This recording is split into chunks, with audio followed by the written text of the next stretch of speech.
This video contains news and analysis related to a recent terror attack in Kashmir.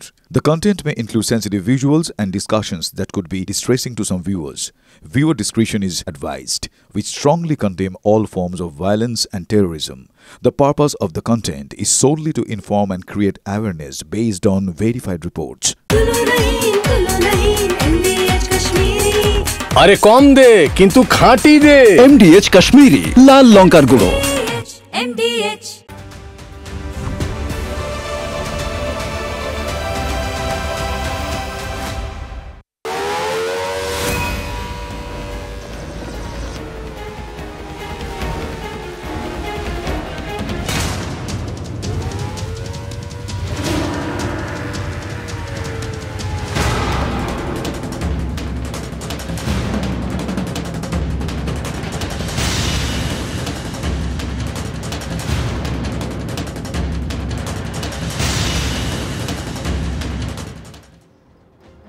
নমস্কার।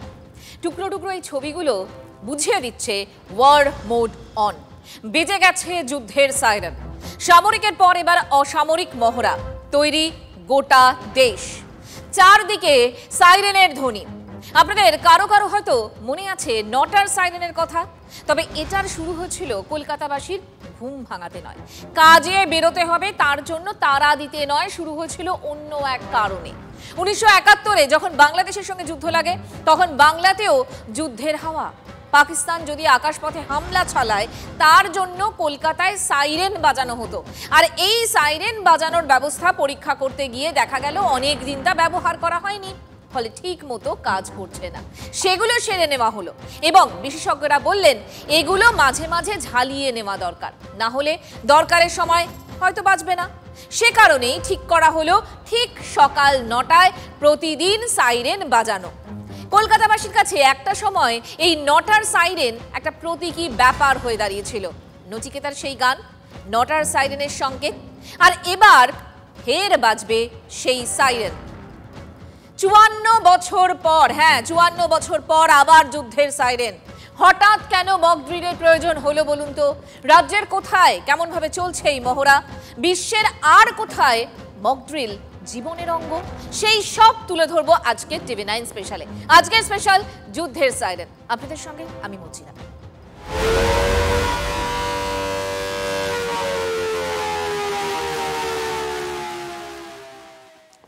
পেহেলগাঁওয়ে বৈশারণ ভ্যালিতে কাপুরুষোচিত হামলার পর ভারতের প্রত্যাঘাতের time লাইনটা মনে করিয়ে দিই। প্রথমেই বিহারের মধুবনের সভা থেকে প্রধানমন্ত্রী হুঙ্কার দিয়েছিলেন হামলার নেপথ্যে ষড়যন্ত্রকারীদের সমুচিত জবাব দেওয়া হবে। আর তারপর গত কয়েকদিন ধরে প্রতিরক্ষা মন্ত্রী, জাতীয় নিরাপত্তা উপদেষ্টা, চিফ অফ ডিফেন্স স্টাফ, 3 বাহিনীর প্রধানের সঙ্গে দফায় দফায় উচ্চ পর্যায়ের বৈঠক করেন প্রধানমন্ত্রী।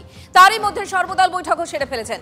পাকিস্তানকে কোণঠাসা করতে একটার পর একটা কূটনৈতিক এবং বাণিজ্যিক স্তরে পদক্ষেপ করেছে নয়াদিল্লি। পাশাপাশি চলছে সামরিক মহড়া, আর এবার অসামরিক মহড়া। তবে কি সামরিক পদক্ষেপ সময়ের অপেক্ষা? একটার পর একটা ঘটনা তো সেই ইঙ্গিতই করছে। শুরুতে যে কথাটা বলছিলাম, ঠিক 54 বছর মানে 1971-এর যুদ্ধের পর আবার একটা অসামরিক মহড়া। মহড়ায় মন। এবার 5 উইন্ডোতে আপনাদের দেখানোর চেষ্টা করি, তাহলে বুঝতে পারবেন হাওয়া সত্যি কতটা গরম। ছোটদের স্কুল থেকে স্টেশন, রাস্তা, লেক সর্বত্র সেরে নেওয়া হচ্ছে এই মহড়া। প্রশ্ন হচ্ছে কেন আচমকাই মক ড্রিলের প্রয়োজন হয়ে পড়লো? তার ঘটনাক্রম বলার আগে আপনাদের আরও একটা ছবি দেখাই। অনেকেই বলছেন এই ছবি বুঝিয়ে দেয় কোন পথে এগোতে চলছে দেশ। ঠিক 2 দিন আগের কথা, সীমান্ত লাগোয়া পাঞ্জাবের ফিরোজপুর অন্ধকারে ডুবে যায় ক্যান্টনমেন্টের এলাকা। সব ঘুটঘুটে অন্ধকার সেখানেই হয়ে যায়। এক প্রস্তর ড্রেস রিহার্সাল। তার আগে 3 বাহিনীকে প্রত্যাঘাতে পূর্ণ স্বাধীনতা দিয়েছেন প্রধানমন্ত্রী। আর চূড়ান্ত হামলার আগে এবার কি মক ড্রিল?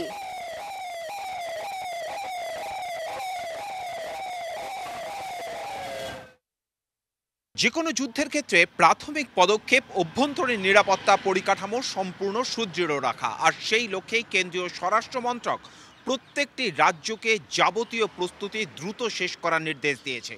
তা যে কোনো যুদ্ধ বিমানের ক্ষেত্রে যত দ্রুত সম্ভব সাইরেনের পরিকাঠামো তৈরি থেকে শুরু করে সাধারণ মানুষের সচেতনতা বৃদ্ধি, প্রত্যেকটা ক্ষেত্র নিয়ে ইতিমধ্যেই আলোচনা শুরু হয়ে গিয়েছে।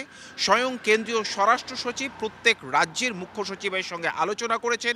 সাধারণ মানুষের মধ্যে এ বিষয়ে যাতে প্রশিক্ষণ এবং সচেতনতা যত দ্রুত সম্ভব দেওয়া যায় সেই বিষয়ে পদক্ষেপ শুরু করার আর্জি তিনি জানিয়েছেন। একই সঙ্গে প্রত্যেকটা রাজ্যে যা যা পরিকাঠামো প্রয়োজন, বিশেষত দেশের ১০০টি জেলার মোট ২৫৪টি লোকেশনে যত দ্রুত সম্ভব নিরাপত্তা পরিকাঠামো ঢেলে সাজানোই এই মুহূর্তে কেন্দ্রীয় স্বরাষ্ট্র মন্ত্রকের লক্ষ্য। আর সেই লক্ষ্যে মক ড্রিল শুরু হবে সারা দেশ জুড়ে। জেনেভা কনভেনশন অনুযায়ী এই অসামরিক মহড়া অত্যন্ত গুরুত্বপূর্ণ। প্রতিরক্ষা বিশেষজ্ঞদের মতে যে কোনো যুদ্ধের আগে এই ড্রিলের ভূমিকা তাৎপর্যপূর্ণ। ये प्रोटेक्ट करता है अपने सिविलियंस को जिनके ऊपर संकट आता है लड़ाई के दौरान। ये कुछ मेजर्स सिविल डिफेंस के या सिविल प्रोटेक्शन के तहत लिए जाते हैं ताकि सिविलियंस का कम से कम हनन हो, उनका बचाव हो, उनकी प्रताड़ना कम हो। মোদ্দা কথা, যুদ্ধ যদি লেগে যায় তখন নাগরিক এবং প্রশাসনের কি ধরনের পদক্ষেপ করা দরকার তার জরুরিকালীন মহড়া সেরে রাখতে দেশের সব রাজ্যকে নির্দেশ দিয়েছে কেন্দ্রীয় স্বরাষ্ট্র মন্ত্রক। বুধবার মহড়া যুদ্ধের পরিস্থিতিতে নাগরিক প্রাণহানি এবং ক্ষয়ক্ষতি যথাসম্ভব এড়াতেই ওই মহড়া সেরে রাখার নির্দেশ দিল কেন্দ্র। সব রাজ্যকে পাঠানো নির্দেশ মূলত বিমান হানা হলে কি ধরনের পদক্ষেপ করতে হবে সে বিষয়ে বিস্তারিত একটা নির্দেশ দেওয়া হয়েছে। রাজ্যগুলিকে পাঠানো বার্তায় বলা হয়েছে আগামী মহড়ায় খতিয়ে দেখে নিতে হবে যে বিমান হামলার সময় সতর্কতামূলক সাইরেন ব্যবস্থা সক্রিয় রয়েছে কিনা। এবার বিগওয়ালে আপনাদের দেখাই ঠিক কি করতে হবে এই মক ড্রিলে, বোঝানোর চেষ্টা করি। দেখুন, বিমান হামলার সময় সতর্কতামূলক সাইরেনের ব্যবস্থা খতিয়ে দেখা, প্রতিরক্ষা প্রোটোকলের প্রশিক্ষণ নাগরিক এবং পড়ুয়াদের, হঠাৎ আলো নিভিয়ে ক্র্যাশ ব্ল্যাকআউট মহড়া এবং গুরুত্বপূর্ণ ভবন পরিকাঠামো আগে থেকেই ঢেকে দেওয়ার প্রস্তুতি নেওয়া, আপৎকালীন পরিস্থিতিতে দ্রুত নিরাপদ স্থানে যাওয়ার নির্দিষ্ট পরিকল্পনা এবং তার একটা অভ্যাস তৈরি করা এবং নিকটবর্তী বায়ুসেনা ঘাঁটির সঙ্গে কার্যকরী হটলাইন যোগাযোগ ব্যবস্থা করে রাখা এবং কন্ট্রোল রুম কতটা তৈরি তারও একটা মহড়া করা। এর পাশাপাশি কেন্দ্রীয় স্বরাষ্ট্র মন্ত্রক জানিয়েছে রাতে হামলার ক্ষেত্রে যুদ্ধ বিমানের খবর পাওয়া মাত্র যাতে হঠাৎ করে আলো নিভিয়ে দিয়ে ক্র্যাশ ব্ল্যাকআউট করে শত্রু বিমান বাহিনীকে বিভ্রান্ত করে দেওয়া যায় তারও মহড়া সেরে রাখতে বলা হয়েছে। এবার প্রশ্ন হলো কোথায় হবে মহড়া? দেশের 259টি জায়গা এর জন্য বাছা হয়েছে, তার মধ্যে বাংলায় রয়েছে 31টি জায়গা। মক ড্রিলের জন্য 3টি ক্যাটাগরিতে ভাগ করা হয়েছে। এর মধ্যে বাংলার সেই এলাকাগুলো হলো কোচবিহার, দার্জিলিং, জলপাইগুড়ি, মালদা, শিলিগুড়ি, বৃহত্তর কলকাতা, দুর্গাপুর, হলদিয়া, হাসিমারা, খড়গপুর, বার্নপুর, আসানসোল, ফারাক্কা, চিত্তরঞ্জন, বালুরঘাট, আলিপুরদুয়ার, রায়গঞ্জ, ইসলামপুর, দিনহাটা, মেখলিগঞ্জ, মাথাভাঙা, কালিম্পং, জলঢাকা এবং কার্শিয়াং, কোলাঘাট, বর্ধমান, বীরভূম, 2 মেদিনীপুর, হাওড়া, হুগলি এবং মুর্শিদাবাদ। অর্থাৎ বিরাট একটা লিস্ট। বিভিন্ন জায়গায় হওয়ার কথা এই মহড়া 6-এর দশক থেকে 7-এর দশক। সে সময় পর 3 যুদ্ধ দেখেছিল গোটা দেশ। 1962 সালে ভারত চীন যুদ্ধ, এর ঠিক 3 বছর পর 1965-তে ভারত পাকিস্তান যুদ্ধ এবং সবশেষে 1971-এ ভারত পাকিস্তান যুদ্ধ। তখন নিয়মিত সাইরেন বাজতো আমাদের কলকাতায়। যুদ্ধ মিটে যাওয়ার পরও কিন্তু সাইরেন বাজতো। সাইরেন বাজলেই নিরাপদ জায়গায় ঢুকে যেতে হবে, এটা শেখাতেই ওই মহড়া, যাতে যুদ্ধ বাঁধলে জনতা নিজেই নিজেকে সুরক্ষিত করতে পারে। ঠিক কি অবস্থা 71-এর যুদ্ধের সময় ব্যবহার হওয়া কলকাতায় থাকা সেই সাইরেনগুলোর? মহাজাতি সদনের ছাদের উপর সাইরেনের কি এখনো করা আওয়াজ না বোবা? আমাদের একটা স্পেশাল রিপোর্ট আপনাদের দেখাই। আমি এই মুহূর্তে রয়েছি মহাজাতি সদনের ছাদের উপর এবং আমার পাশে এই যে বৈদ্যুতিন যন্ত্রটি দেখা যাচ্ছে এটাই সেই এয়ার রেড সাইরেন, যার যান্ত্রিক নাম ঠিক এই যে যন্ত্র তার উপর লেখা রয়েছে অব্যবহারের জন্য সেটা অনেকটা অস্পষ্ট হয়েছে, কিন্তু এখানে দেখা যাচ্ছে ইলেকট্রিক মোটর সাইরেন, যেটি তৈরি করেছে দ্য ইন্ডিয়া ইলেকট্রিক ওয়ার্কস নামে কলকাতার একটি সংস্থা। কিন্তু এই যন্ত্রের মাধ্যমেই 1971-এর যুদ্ধের সময় যখন কোনো যুদ্ধবিমান কলকাতা বা সংলগ্ন আকাশে উড়ে বেড়াতো বা আসার কোনো খবর আসতো, তখন তার মাধ্যমে সংকেত পাঠানো হতো এবং এখান থেকেই সেই বিভিন্ন ধরনের সাইরেন বাজানো হতো, যার মাধ্যমে এই সংলগ্ন এলাকার কলকাতার মানুষকে সতর্ক করে দেওয়া হতো যে একটা আপৎকালীন পরিস্থিতি তৈরি হতে পারে। এবং এই ধরনের যন্ত্র অর্থাৎ এয়ার রেড এই যে সাইরেন, এই সাইরেন কলকাতার সবকটি থানা এবং এই ধরনের মহাজাতি সদন সহ এই ধরনের গুরুত্বপূর্ণ যে বিল্ডিং, গুরুত্বপূর্ণ যে ইনস্টলেশন তার ছাদে রয়েছে, তার কারণ তার মাধ্যমে মানুষকে সতর্ক করা, জানান দেওয়া, বুঝিয়ে দেওয়া যে কোনো সময় বিপদ হতে পারে। বিপদ সংকেত দেওয়ার কাজে এই যন্ত্র ব্যবহার করা হতো, যে যুদ্ধবিমান আকাশে রয়েছে বা কাছাকাছি পৌঁছেছে, আবার যখন যুদ্ধবিমান চলে যেত তখন কিন্তু সমান্তরালভাবে একটা সাইরেন বাজানো হতো, যার অর্থ আকাশ পরিষ্কার, অর্থাৎ বিপদ কেটে গিয়েছে। সেই কাজেই এই ধরনের যন্ত্র ব্যবহার করা হতো, কলকাতাতেও ব্যবহার করা হতো এবং রাজ্যের ক্ষেত্রে অন্যান্য জায়গাতেও এই ধরনের যন্ত্র একটা সময়, অর্থাৎ একদিকে দ্বিতীয় বিশ্বযুদ্ধ, তার পরবর্তীতে 71-এর যুদ্ধের সময় কিন্তু এই ধরনের যন্ত্রের গুরুত্ব ছিল। আজকে এই পরিস্থিতিতে আবার এই যন্ত্রের ব্যবহার প্রয়োজন হয়ে পড়েছে বা প্রয়োজন হতে পারে বলেই কিন্তু বিশেষজ্ঞদের একাংশ মনে করছে। সীমান্ত লাগোয়া ফিরোজপুরে ব্ল্যাকআউট, সেখানেও সাইরেনের শব্দ, আর এই মক ড্রিলের মাধ্যমে গুরুত্বপূর্ণ ভবন, সেতু, রেল স্টেশন বা বিমানবন্দরের মতো গুরুত্বপূর্ণ পরিকাঠামো আগে থেকে ঢেকে দেওয়া বা সেগুলোকে যথাসম্ভব লুকিয়ে ফেলার প্রস্তুতিও সেরে ফেলার নির্দেশ দিয়েছে কেন্দ্র। স্বরাষ্ট্র মন্ত্রকের মহড়ার তালিকায় রয়েছে বৃহত্তর কলকাতা।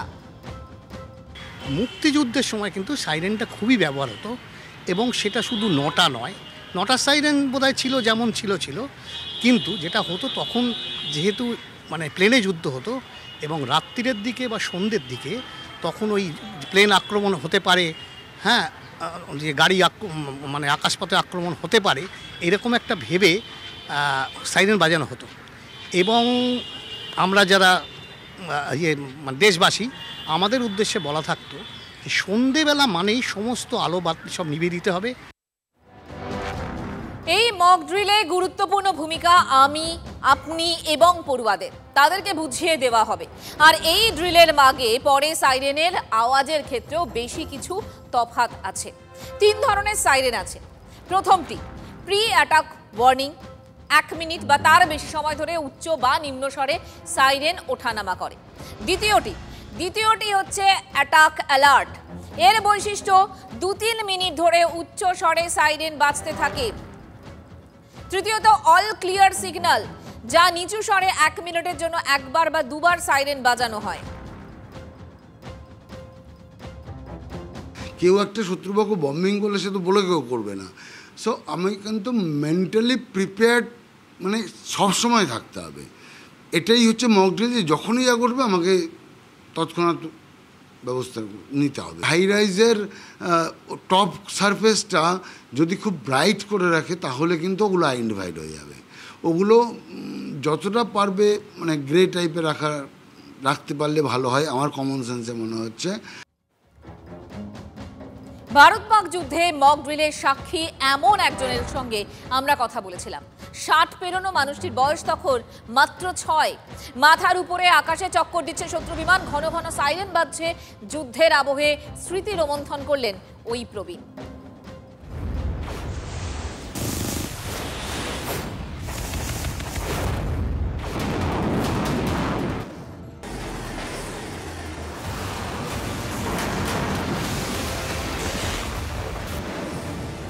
সালটা 1965। ভারত এবং পাকিস্তানের যুদ্ধ হয়েছিল 13 দিন। সেই সময় পূর্ব পাকিস্তানে ছিলেন শিলিগুড়ির বাসিন্দা নিধুভূষণ দাস। সেই সময়েও মক ড্রিল হয়েছিল। এই মক ড্রিল এই খুব শিরোনামে এখন, যেহেতু যুদ্ধের একটা আবহ, যখন তখন যুদ্ধ হতে পারে।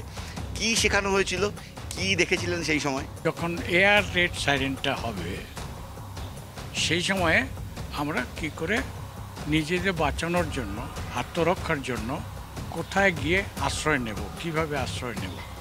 তো সেই জন্য বলা হয়েছিল যে যখন কোনো স্কুলে থাকলাম সেই সময় যদি এয়ার রেড সাইরেন হয় তাহলে আমরা স্কুলের মধ্যেই ট্রেন্স করা হতো, সেই ট্রেন্সের মধ্যে কিভাবে ঢুকবো, আর হলো কীভাবে ব্ল্যাক আউট করতে হবে। রাত্রিবেলায় যখন লাইটগুলি নিভিয়ে ফেলতে হবে এয়ার রেড সাইরেন বাজানোর সঙ্গে সঙ্গে। সেই সময় যখন এয়ার রেড সিগন্যাল বাজত, রাতের বেলায় আলো নিভিয়ে দিতেন নিধুবাবুরা। এটাই শেখানো হয়েছিল মক ড্রিলে, আর শেখানো হয়েছিল আত্মরক্ষার কৌশল। মহড়ার জন্য দেশ একেবারে তৈরি। আর একটি দেশের কথা এখানে বলতেই হয়, সেটা হলো ইসরায়েলের কথা। কেন বলুন তো? সে দেশের প্রতিটি নাগরিকের রয়েছে এই সামরিক প্রশিক্ষণ। যুদ্ধকালীন পরিস্থিতিতে কিভাবে কাজ করতে হয় সবটাই তাদের জানা।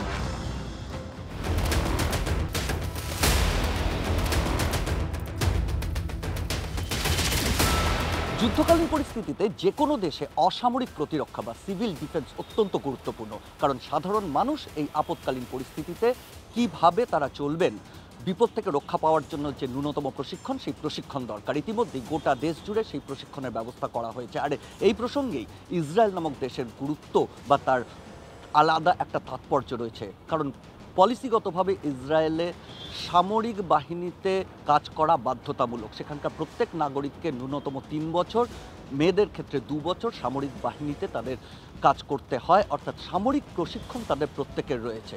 অর্থাৎ যিনি এই মুহূর্তে ইসরায়েলের 60 বছর বয়সী বৃদ্ধ, তিনিও কিন্তু সামরিক প্রশিক্ষণ পেয়েছেন, সামরিক বাহিনীতে কাজ করেছেন। তার ফলে যুদ্ধকালীন পরিস্থিতিতে কিভাবে প্রস্তুতি নিতে হয়, কি ধরনের কাজ করতে হয়, কিভাবে এগোতে হয়, সাধারণ মানুষ হিসেবে ইসরায়েলের প্রত্যেকটা নাগরিক কিন্তু অন্য যে কোনো দেশের তুলনায় অনেকাংশে অনেক বেশি প্রস্তুত। একদিকে যেমন তাদের এই প্রশিক্ষণটা থাকে, অন্যদিকে সামরিক বাহিনীর সঙ্গে তাদের একাত্মবোধটা কিন্তু অনেক বেশি হয়। আর সেটাই বোধহয় কোথাও ইসরায়েলের সামরিক শক্তির একটা বড় মন্ত্র। আমাদের দেশের সামরিক প্রশিক্ষণ বা অসামরিক প্রতিরক্ষার প্রশিক্ষণের ক্ষেত্রে বড় দায়িত্ব পালন করতে পারেন, কারণ তাদের এই ধরনের পরিস্থিতি মোকাবিলা করার অভিজ্ঞতা রয়েছে। এবং সেটাই সাধারণ মানুষকে সরকারি যে উদ্যোগ, তার পাশাপাশি মহল্লায় মহল্লায়, পাড়ায় পাড়ায় তারা যদি এই ধরনের অসামরিক প্রতিরক্ষার যে ব্যবস্থা বা প্রতিরক্ষার যে ন্যূনতম প্রশিক্ষণ দেন, তাহলে অনেক বেশি সময় উপযোগী হবে। এবং এই ধরনের পরিস্থিতিতে 140 কোটির দেশ ভারতবর্ষের অধিকাংশ মানুষ, তারা কিন্তু এই ধরনের পরিস্থিতির মোকাবিলা করবার জন্য প্রশিক্ষিত হয়ে উঠতে পারেন। দেখুন, এই মহড়া যেন দেশবাসীর মধ্যে একটা একাত্মবোধ তৈরি করা। আরব সাগরে বুধবার থেকে 7 দিনের মহড়ায় নৌসেনা, শুধুমাত্র নৌসেনা না কেন, বিমান বাহিনী এবং স্থলবাহিনী প্রত্যেকেই তৈরি রয়েছে। সামরিক বাহিনীর মহড়ার পাশাপাশি অসামরিক ড্রিল। এবার শত্রুরা বুঝবে আমরা কতটা তৈরি, লক্ষ্যে কিভাবে স্থির রয়েছি আমরা। আমাদেরও নজর রয়েছে সেদিকে। আর TV9 স্পেশালে অবশ্যই স্পেশাল কিছু আপনাদের জন্য অপেক্ষা করবে আগামীকাল। অবশ্যই দেখবেন। আজ এ পর্যন্তই, সঙ্গে থাকুন। MDH চানা মশলা, এখন ছোলা হোক বা বরবটি দানা, সাদা চানা হোক বা কালো, সব রান্নাই হবে অসাধারণ। MDH